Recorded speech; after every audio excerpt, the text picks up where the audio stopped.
So, you know, welcome to my life, right? Uh, I've been spent the last 2 hours just to try to do a video with working sound and other issues. And I acknowledge I'm getting older and I have a lot less patience for some of the stuff than what I would have had 30, 40 years ago. But this is retarded. It's terribly retarded. I'm having sound issues, right? Among other things. And so I spent $30 to buy this microphone. And it feels pretty heavy duty. It feels like it wasn't a cheapo purchase. And it's pretty straightforward. It's just plug and play. Except I cannot get whatever I'm not doing right because everything on that mic says it's on and working when it's plugged in, but there's no sound. It's not picking, once again, it's not recording the damn sound. The whole point of the damn thing, it's not doing its job. And so, someplace, somewhere in the myriad levels of onion that is a computer, there's a setting that I haven't figured out right to get us to sync up with everything. But it's just supposed to be plug and play, right? Which is a bit of a frustrating, more than a bit of frustrating, because I don't. It's hard enough to get motivated some days. It really is. I work. I'm not bullshitting you guys when I tell you that I work the insane, stuffed up hours that I do all the goddamn time, every week, every month, praying that we get enough to get through the next week and the next month. It gets it's taking its damn toll in many ways, and this frustration part just feeds into that sort of thing, right? And it's like one of the big deals that I would like to do a decent video on, but I don't know that I'm going to. Meanwhile, I got a pile of books over here that I want to do reviews on, but now I'm so frustrated, I don't really want to do them either. I just want to shut everything down and take a damn nap and call it a day. It is Sunday, November 3rd. It's not too bad out there. I mean, it's crappy. It's drizzly. It's actually raining. It's been raining on and off all night. It started yesterday. So it's a typical dreary frickin' and here's that stupid damn PC driver. Activate no, do not, and I tell it, do not show me. Do not show me anything more ever again, and it will crop up. It's the third time today that it's done it. And I just get, I don't want it on there, and I never asked for it. And I don't know that's legitimate. Part of the thing is I never asked for it part makes it me leery of screwing with it in any form other than making it go, dismissing it because I didn't ask for it. It just starts popping up. And it doesn't look like it belongs to the damn computer or the program, the software programs. It's an add on app that won't go away. I'm just really disgusted by those things. Really get tired of them. Meanwhile, it brings me to that frustration that this video that I'd love to do, and I don't think I will do a good job of it right now because I'm so cheesed off. I wanted to do a live video too, and for whatever reason, it won't. The YouTube live option for my computer has been hijacked by that XSplit program that's no longer installed on my computer because it didn't work it was working wrong, and now I cannot get the YouTube thing to not default to it. Once again, I'm not savvy enough to figure that out, and I don't want to spend 4 hours on some text BS bullshit thing to get it fixed. Tired of that crap too. Online and waiting online and waiting. I went through this with my damn phone here earlier in the week, just trying to pay for my new month supply, my next month thing, and it got all screwed up. Well, they end up giving me a credit for another month with at the next layer up, but the point was I had to go through a bunch of BS in the field while I was out at work trying to get it, and I told them I gotta have my phone working. Y'all telling me I paid for my damn service, and y'all saying I didn't. Then why isn't it on the phone? We don't know. Been using this phone for 7, 8 years now. It's a bloody track phone. It's not rocket science. Part of the problem is that I can't afford a nice phone. I have to have the cheapest bastards I can get. This is $60 or $40 a month, and the phone I own it. So it cost the phone was about $40. It's already got a cracked screen in it from work. I mean, that's the downside. I go through these phones at least once a year, so I can't justify spending $300 or $1,000 for a fancy iPhone like some people can. Most people seem to have these days. I can't afford that. Not to mention the monthly service rates and service fees and other stuff that they pile on. Jesus, give me my $40 phone because at least I can afford it. Barely. But I need it to work. I need it to work. So a lot of that frustration kind of comes forward when I start talking to some other people about the idea, that in Dungeons and Dragons specifically, but in gaming as in general, there are no easy pathways to be a game master. And that's the true fact. That's something that we kind of dance around and dodge around and talk about or don't talk about. There's been this fascination, and probably rightly so, over the last decade about player agency and players being involved more in the games. But they don't talk about the GM from that perspective. What is a new GM who's never played, never ran a game in his life? How did he or she get started? Well, we got piles and piles of books. I was intending to bring a stack of my DM guides in here to wave them around just for props. But the point is, there's lots and lots of stuff. And where do you start? There is no simplistic version. There's no KISS, no KISS system, no keeping it simple, stupid system, in case y'all don't know what the hell that means. It buggers me sometimes just how much people don't know anymore. So, if you think about that for a moment, one of the go tos that we don't consider is most new game masters, most people who become game masters start out as players. Now, this is probably a good thing because they're learning the basic concepts of how the game runs and how it runs from the player perspective. And the same mechanics you learn to play at the table, to play your character and bring your character to life, it translates over to the bigger picture that the game master has to prepare for. And therein lies part of the challenge for a new player or a new game master, in my opinion, is the sheer amount of options. Now, yes, there are some systems, especially now, we've had some systems that are probably better for teaching new people to be a game master. I'll pick on these guys. Dark Age of Man is a good example of this. This is a book. If you've never ran a show, if you never played a game, you're likely to be able to pick this up and play the game. You'll be able to play it as a player and play it as a game master, or in this case, the presentor. If you follow exactly the presentor rules. So there are rules to be a game master. There are certain caveats and expectations that belong to the position, and some of it is something you have to work at and experience before you can get good at it. You have to fail before you can succeed in a lot of things. And this is very detrimental to new players that want to be the new game master, who become so overwhelmed or so disgusted by and frustrated, because like you can feel my frustration. I can feel some of these people's frustration when they do their YouTube videos. They don't understand why they didn't get it right off the bat, or maybe they took them a couple sessions before they realized, oh, I'm doing this wrong, or I'm not. They're not. For whatever reason, the players are not engaging, or they're not happy, or it's just this, that, and the other thing. It's a lot of it's trial and error. That's something that, as a new game master, you need to consider. It's trial and error. You're gonna fail. You expect to fail, but the catch is patience and to learn what works for you at your table.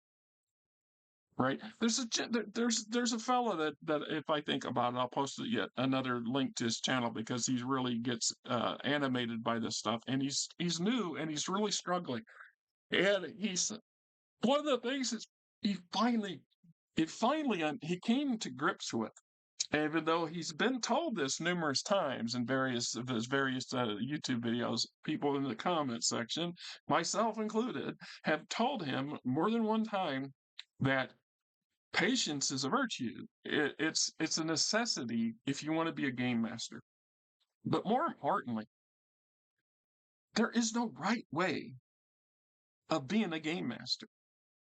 There's plenty of wrong ways. There's plenty of wrong ways, but there's no right way. And what I mean by that is it's like a preacher, man. You get a preacher, you get 10 preachers in the same in the same room and ask them their take on a particular Bible verse and what that meant. And you're going to likely get 10 different answers.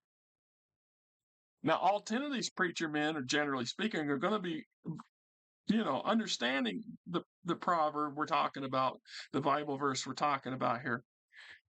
But how they were raised, how they were introduced to their faith, what denomination their faith is, and personal bias all play a role in how they interpret what that same verse means. It's a similar problem with dungeon masters. So he come up, Jesus, he says, I can't get a consensus. The one thing I get from all these dungeon masters is a difference. My thinking was bingo. There is no one right way to be a game master. Plenty of ways to be, bad ways, plenty of bad ways to be a game master without a doubt, but no right way. What's right for your table? Now, that's part of the challenge of being a game master at any level is when you have a new table of people and learning what's okay and what's not okay. And sometimes them session zeros don't always pan out what we play. Well, we talked about this in session zero. Did you? Did you talk about it, or did we just glaze over it so we could get on with the play? Or did we not take into consideration the nuances that are going on because so and so might be nodding their head, but not really in agreement at all? All they want to do is things to move along, So later becomes a problem. Well, I didn't agree to that. Well, we had this all out at session zero. No, I didn't agree with it. So, how do you learn from that? Each game master has their own experiences, good, bad, the ugly, and the beautiful, indifferent, all of it. It goes hand in hand, and it can vary from table to table. It's just like the challenge when you get the same group of people all the time, and you're playing all the time with the same group of people, and then eventually, at some point, you change. So let's say you move to a different part of the country, and now you have to get a whole brand new table. Well, you're used as a game master to having your players be used to how you play and how you ran things. They're used to your style. Well, now you got to introduce that style to new people, and you have to be really willing to, in most cases, to be a little bit flexible because if you want them to be continual players at your table, you have to adapt to their needs as well within the limits. When we all come full circle with what's those limits, what the expectations is, there's no right way to be a game master. Plenty of wrong ways and opinions of everybody around you at the table and all, the rank and file that's out here on YouTube land will give you 1,000 damn different versions of what they think things to be. And a lot of it's good stuff. Some of it's good stuff based on the contingency that it's applied. And some of it's just plain bad. There's bad advice out there. There's bad GMs, and there's arrogant people with bad ideas and bad stuff. And that's the world. That's part of the life. And the challenge, of course, is us trying to figure out how that plays out. So I sit there and I asked this question. I did this both in my community section for the YouTube channel, and I also did this on a Facebook channel, asking, and then in some other people's YouTube channels, asking the similar questions is: do we recognize that there's a lot of player agency available, a lot of stuff to support the players, to make sure the players have a good time? Not so much for the game master. There's a lot of tongue-in-cheek assumptions that we apply to this, that we assume that you want to be the game master, that you're going to put in the extra effort, the extra time. That's things they don't tell you. How much effort and time are you going to put into your game based on the individual, up to you and what your team needs, what your table's requirements are. And some tables need less things than others. Some tables need you to literally carry them around the room. Because if you have a table full of people that's just impossible to deal with or impossible to engage with, perhaps you need to either sit down and play and give somebody else a chance to be the presenter, or you need to get a different table. Or you have to make the decision. Do you alter everything you want to make sure your table is engaged and has fun? There's no right or wrong answers to this. It just is. How do you teach players? One of the I guess a go-to for me for a long time was I always highly recommended, and of course it fell on deaf ears most of the time, was for players who want to be a game master to start out with basic D&D. We're playing D&D here. Here's the basic system. Now we have that BEX version today, which is still the basic system. Back in the day, before I gave my oldest son my hard copy, I would loan that out to a couple, people on occasion. But uh, mostly, the idea was that they were cheap. Go buy yourself one. Go get yourself the basic. Well, they look at the little basic manual that's yay thick, and you compare it to stacks and stacks and stacks of advanced modules and or advanced systems when you have all the bells and whistles, all the fluff. You know, 2.0, 3.5 for Dungeons and Dragons. The sheer amount of material that was produced during those eras is staggering, and it covered an extreme wide range of options and possibilities, which can be very daunting and overwhelming to the GM, even an experienced one, let alone somebody new. And my thoughts was stick with the simple system. Play with the basic stuff first. It's a basic for a reason.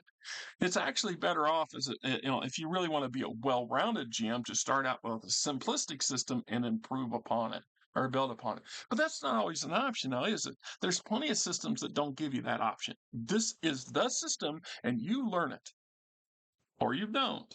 Or you improv it the best you can, which is what majority of GMs will tend to do.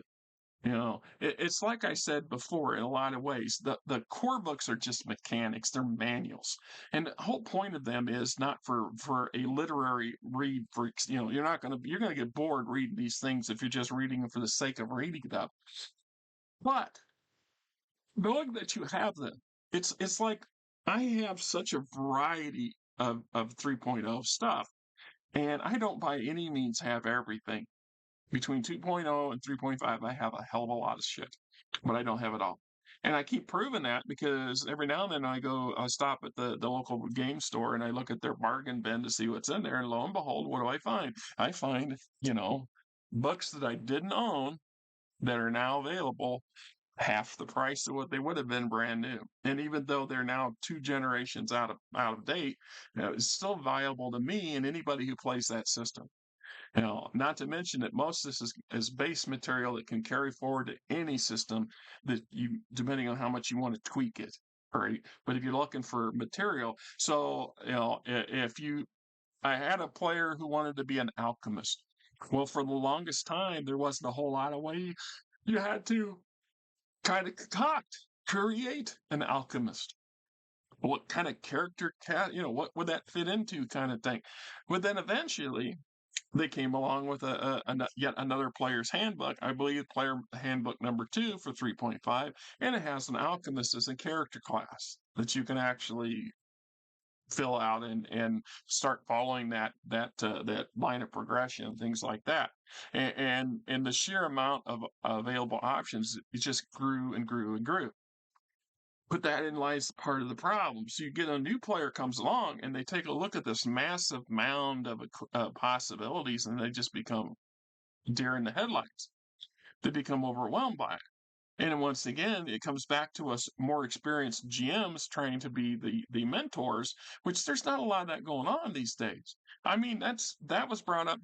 Somebody brought that up in one of the comments to my questions. Is that in reality, the hobby as a whole has gotten really bad about catering. Not so much catering, but supporting the game master, the would-be wannabe game master.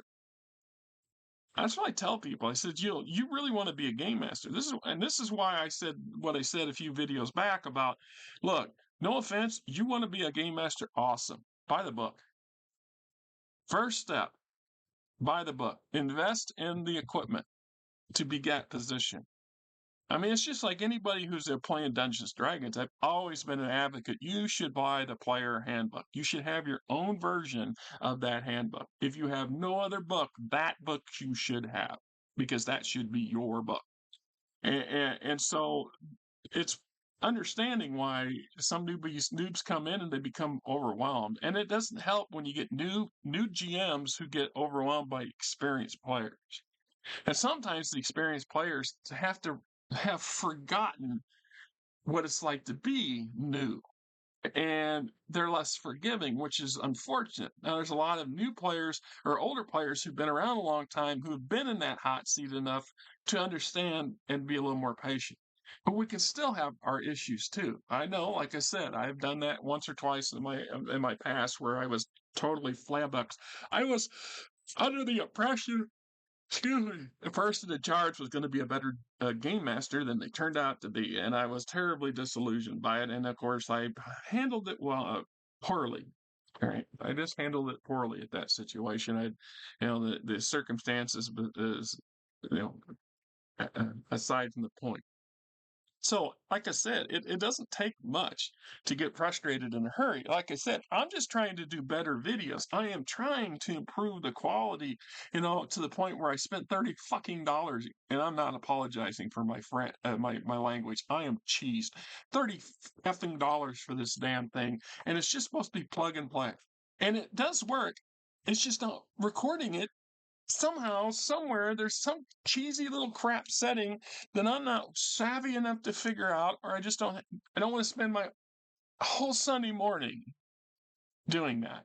That's part of the bullshit. All I wanted to do was sit down this morning and do some damn videos and get some videos prepped for the channel. That's all I wanted to do. I didn't want to spend 2 effing hours trying to get a program to work. And here we are, you know, now this is Wondershare Filmora that I'm using to record this particular video because the Wind Maker program didn't want to just something was not right. After I tried to set the damn sound up on it, now something's not. It cuts out on the damn recording. It's a good thing I tested this. Now, I mean, numerous tests, and technically this was a test too, because I don't want to get committed to doing a video and find out myself getting shafted. I mean, it's just, it's, ugh, God. I mean, honestly, I wish the XSplit people would have been a little more easier to get a hold of. That's the other problem. There's so many of these programs out here, but when you actually need the help talk to somebody, it's almost impossible to get a hold of anybody. All right? That's bullshit. It really is. At the end of the day, how good is that? How helpful is that? Like I said, I'm looking at a pretty complicated screen with a lot of bells and whistles and doohickeys. This obviously you can do a lot with this program, but I don't have the inclination to want to learn all this stuff. I don't want to. This isn't a career for me. I just no the exploit I could just do videos. I was able to do a little opening, a little closing, and then you just have a little button in here. So you start the video, you click the video opening, it plays, and then you transition over to the next clip, and then the live video or whatever, and then the next clip. Simple, simple. And how the sound went south on it the first time using the old laptop, I don't understand what I did something, obviously, screwed with something, which makes it more inclined for me to not want to mess with this stuff. So, what has this got to do with being a new GM? Hello? The frustration. The last thing a new game master wants to do is to bog their table down while they're desperately trying to figure out how to do something. No, you know, you can sit at a table all you want. End up watching plenty of 4 or 5 hour long game sessions. End up with half of that time or more of it spent on trying to figure out, a calling on a bug. And one of the things that a new GM takes time to learn is the very fact that we all tell them the very thing many of us tell them from the get-go that the rules are actually meant as guidelines. And what they mean by that in essence And this is my opinion on it. And if you don't agree with my opinion on that, you're welcome to your opinion. But the facts don't change the facts, right? Part of the deal is the game book. Gary Gygax was very adamant about this from the early days. Now they've quietly walked away from that, and a lot of the franchises, a lot of the game systems, and a lot of the companies don't talk about it like Gary did. But the rules are meant as guidelines. The idea being is find what works for you and your table. Now there's the trick for the new GM. Yeah, you have a ton of options in the rule book, but they're not all necessary at the moment. As a matter of fact, when you're new, the less you focus on those, the better you are. Yes, you have lots of variety and options available, especially in Dungeons and Dragons. Ignore them for now. Focus on the key basics. What does it take to get the table functioning, to have everybody entertained, and so you feel that you've achieved something, and that the players feel like they've achieved something, and they found something that they want to come back to and readdress, right? That they want to have more fun up. And of course, experience brings experience. The more you do, the better you'll get or not, but the more you do, the more comfortable you will be in playing you as the game master of the game. Now, that's not very helpful. No, in lies the rub of all of this. Like I said, if I had, an option and I tell somebody you really want to do this, get the basic system. If you want to learn Dungeons and Dragons, start with basic. Unfortunately, the players also have to be willing to start with basic. And this is where we run into that issue with a lot of new GMs when you have a bunch of more, experienced players who they don't want to start with a first level character because they have done the entry level stuff enough to know that they don't need to run to be hunting rat tails and herbs to make levels. They just want to get past that early bump stage that's a learning curve because it's not necessary for them. So they want to leap to the third level on, fifth level, somewhere in there. Well, the GM is new. He or she needs to learn them basic concepts too. And sometimes as experienced players, it behooves us to remember that part. To give the new people a little bit more slack and a little more acceptance. And expect that they're going to fail as often as they succeed. And what's worse? What's worse for the game master, especially the new game masters? And this is from 50 years of experience. That's 5 decades. From 1976. Do you do the math? Dare to somebody tell me, I ain't played no 50 years. I got something else I'm going to give you too. F you. Played as tens of thousands of hours in my lifetime between game mastering and actually playing at the table. But in all aspect, if you're a game master, you're a player too. You are playing at the table with everybody else. The difference is you get the advantage of having a whole plethora of characters to bring to life. And unfortunately, you have the challenge of bringing a whole plethora of characters and NPCs to life for the players and doing it in an entertaining way, which is a challenge in and of itself, right? So when we get the new people come in and they become overwhelmed by the sheer amount of options in the systems, or we give them an easy system, but then they become terribly underwhelmed by it or upset because the players don't want to play because they're not being realistic enough. Yeah, Jane over here wants to learn to be a dungeon master.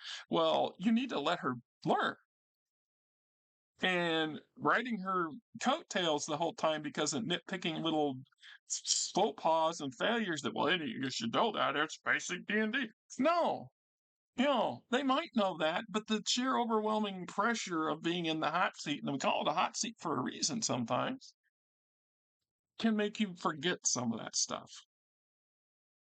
And then you feel even worse because you knew it, and then when you later find out, oh, I knew all about that, but then, right? It's a good question, and I don't see enough discussion about this on any of the YouTube channels I watch. And I see a lot of YouTube channels talk about how to play and be good players, and a lot of tips and advice for GMs, how you can make your table better, how you can make better maps, how you can make better this, you can make more inclusive, make it more, less mechanic and more story, and so on and so on and so on.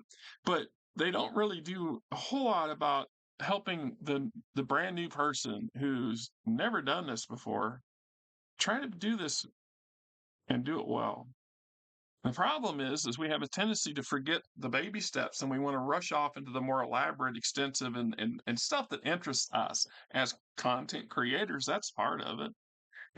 It's so once, like I said, seeing old boys on his channel and him struggling. I mean, right, right off the bat, I mean, I'm like, dude, you can't keep switching systems every few months. You're not giving yourself or your players long enough to even get a chance to decide if they like that system or not.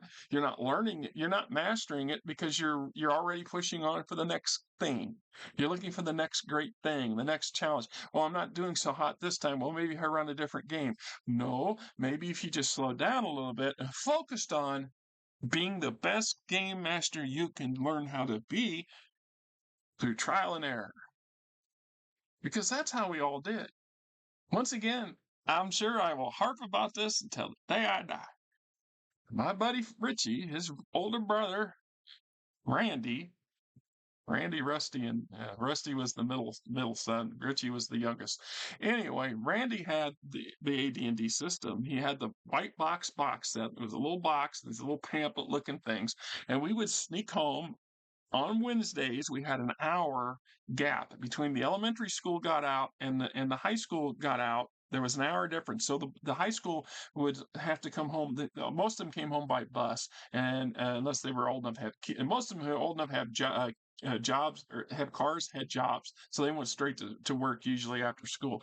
But he would take that bus ride home and there'd be an extra hour there. And that's that hour we would pilfer. He would borrow his stuff and I'd be madly copying. I copied half of a couple of those books by hand so we could have them and play them when we weren't, at his house. And I was 10 or 11 years old in that period of time. Eight to 10, somewhere in there. I feel Vegas so damn long ago, right? So I learned there were no YouTube videos and how-tos and tutorials and trailers and suggestions and any of that stuff. What little there was of it was in newszines and game-related magazines of the time, which I didn't have access to very many of them. I didn't have the money to have lots of subscriptions, and I didn't know about most of them until years later.